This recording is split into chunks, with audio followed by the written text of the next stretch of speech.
திருப்பாவை.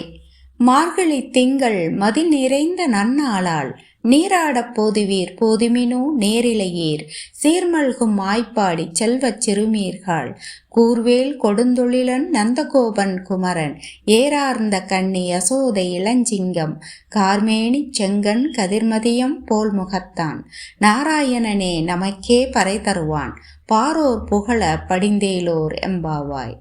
இதன் பொருள்: பொருத்தமான அணிகலன்களை அணிந்த பெண்களே, செல்வம் கொழிக்கும் ஆயர்பாடியிலே உள்ள செல்வச் சிறுமியர்களே, நாராயணன் வேல் கொண்ட கொடிய தொழிலுடையவனாகிய நந்தகோபன் மகன். அழகு நிறைந்த கண்களையுடைய யசோதையின் இளஞ்சிங்கம் அவன். கருமை நிற திருமேனியுடையவன், சிவந்த கண்களையுடையவன், கதிர்விரிக்கும் முழுமதி போன்ற முகமுடையவன். அவன் நாம் விரும்பிய பொருள்களையெல்லாம் வழங்குவான். இன்று மார்கழி மாதத்து பௌர்ணமி, நல்ல நாள். உலகத்தார் புகழும் வண்ணம் நீராட வருபவர்களே வாருங்கள் என அழைக்கிறாள் கோதை நாச்சியார். தமிழால் இணைந்திருப்போம். நன்றி.